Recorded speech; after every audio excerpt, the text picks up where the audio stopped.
అందరికీ నమస్కారం.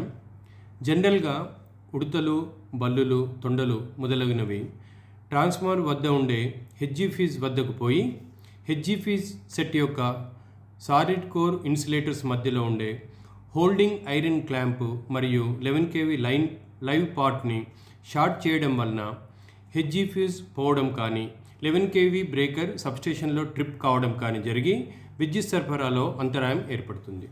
ఇటువంటివి అవాయిడ్ చేయాలంటే ఆన్లైన్ మార్కెట్లో దొరికే 50 mm 11 kV రబ్బర్ టేప్ను హెచ్జీ ఫ్యూజ్ సెట్ వద్ద ఉండే ఐరన్ క్లాంప్ వద్ద వాడినట్లయితే ఉపయోగకరంగా ఉంటుంది. దీని గురించి ఖమ్మంలో 33/11 kV దానవాయిగూడెం సబ్స్టేషన్ పరిధిలోని 11 kV ఫీడర్ మీద ఉన్న 100 kV ట్రాన్స్ఫార్మర్ వద్ద ఎక్స్పెరిమెంట్ చేయడం జరిగింది.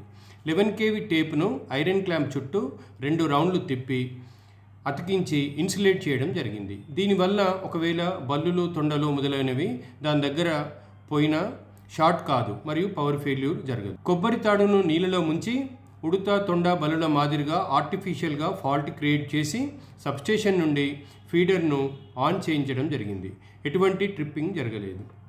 కాబట్టి విద్యుత్ శాఖ అధికారులకు మరియు సిబ్బందికి సూచన ఏమనగా, ఇటువంటి టేప్స్ను వాడి హెచ్జీ ఫ్యూజ్ దగ్గర ఉండే ఐరన్ క్లాంప్ను ఇన్సులేట్ చేయడం వలన బల్లులు, తొండలు, ఉడతల వలన క్రియేట్ అయ్యే ఫాల్ట్స్ను అరికట్టి మెరుగైన విద్యుత్ సరఫరా చేసే అవకాశం ఉంటుంది.